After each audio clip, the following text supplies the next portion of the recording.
Hello दोस्तों, स्वागत है आपका मेरे YouTube channel lords of education में। दोस्तों, आज की इस वीडियो में हम बात करेंगे विज्ञान की प्रमुख शाखाओं के बारे में, जो आपके आने वाले किसी भी कॉम्पिटिटिव एग्जाम के पॉइंट ऑफ व्यू से काफ़ी इंपॉर्टेंट साबित होंगे।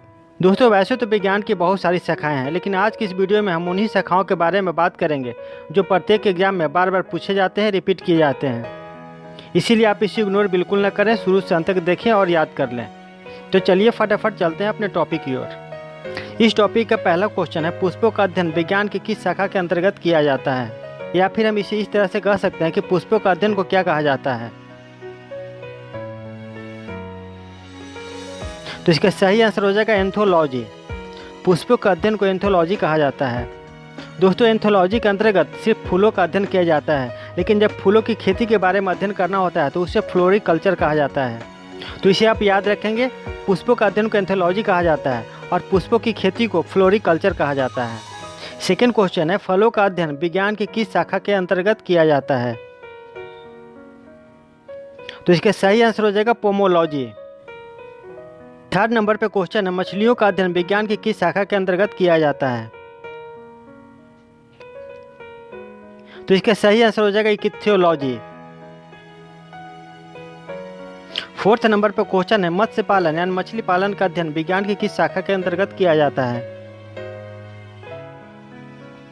तो इसका सही आंसर हो जाएगा पिसीकल्चर।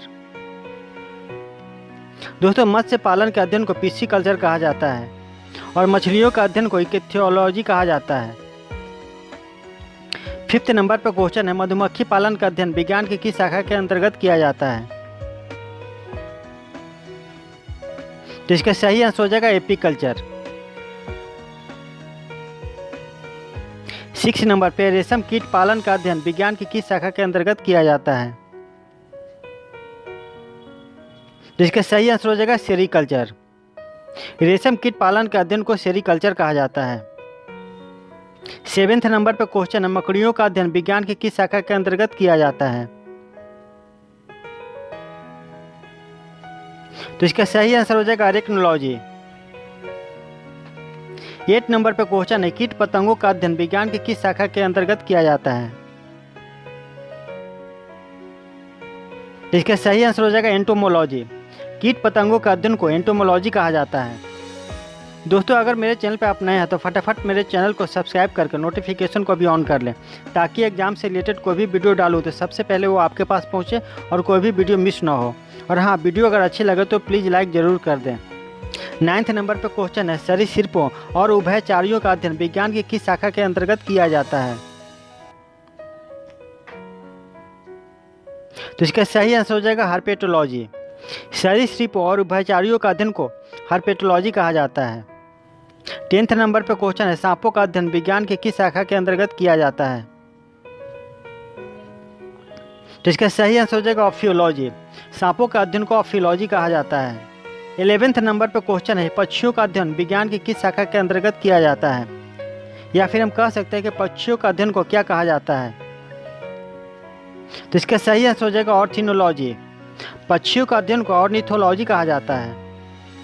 12 नंबर पर क्वेश्चन है, छिपकलियों का अध्ययन विज्ञान की किस शाखा के अंतर्गत किया जाता है? तो इसका सही आंसर हो जाएगा सोरोलॉजी। छिपकलियों का अध्ययन सोरोलॉजी के अंतर्गत किया जाता है, या फिर हम कह सकते हैं कि छिपकलियों का अध्ययन को सोरोलॉजी कहा जाता है। 13 नंबर पर क्वेश्चन है, शैवालों का अध्ययन विज्ञान की किस शाखा के अंतर्गत किया जाता है? तो इसका सही आंसर हो जाएगा फाइकोलॉजी। शैवालों का अध्ययन को फाइकोलॉजी कहा जाता है। 14 नंबर पर क्वेश्चन है, कवकों का अध्ययन विज्ञान की किस शाखा के अंतर्गत किया जाता है? तो इसका सही आंसर हो जाएगा माइकोलॉजी।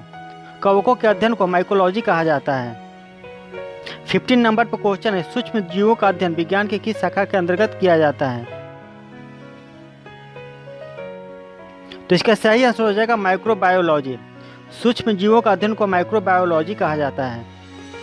16 नंबर पर क्वेश्चन है, जंतुओं के विभिन्न अंगों की आंतरिक रचना का अध्ययन विज्ञान की किस शाखा के अंतर्गत किया जाता है? तो इसका सही आंसर हो जाएगा एनाटॉमी। जंतुओं के विभिन्न अंगों की आंतरिक रचना का अध्ययन को एनाटॉमी कहा जाता है। एनाटॉमी के अंतर्गत शरीर के विभिन्न अंगों का अध्ययन किया जाता है। 17 नंबर पर क्वेश्चन है, पादप एवं जंतुओं में भ्रूण विकास से संबंधित अंगों, उनकी रचना और कार्यों का अध्ययन विज्ञान की किस शाखा के अंतर्गत किया जाता है? तो इसका सही आंसर हो जाएगा एम्ब्रियोलॉजी। भ्रूण विकास से संबंधित रचना और कार्यों का अध्ययन को एम्ब्रियोलॉजी कहा जाता है। 18 नंबर पर क्वेश्चन, अंगुलियों का छाप का अध्ययन विज्ञान की किस शाखा के अंतर्गत किया जाता है? तो इसका सही आंसर हो जाएगा डैक्टिलोग्राफी। फिंगरप्रिंट के अध्ययन को डैक्टिलोग्राफी कहा जाता है। 19 नंबर पर क्वेश्चन है, पादपों एवं जंतुओं के जीवाश्मों का अध्ययन विज्ञान की किस शाखा के अंतर्गत किया जाता है? तो इसका सही आंसर हो जाएगा पैलियोंटोलॉजी। जीवाश्मों का अध्ययन को पैलियोंटोलॉजी कहा जाता है। 20 नंबर पर क्वेश्चन है, विषाणुओं यानी वायरस का अध्ययन विज्ञान की किस शाखा के अंतर्गत किया जाता है? तो इसका सही आंसर हो जाएगा वायरोलॉजी। वायरस का अध्ययन को वायरोलॉजी कहा जाता है। 21 नंबर पर क्वेश्चन है, विज्ञान की वह शाखा जिसके अंतर्गत रोगों की प्रकृति, कारण, लक्षणों का अध्ययन किया जाता है, क्या कहा जाता है?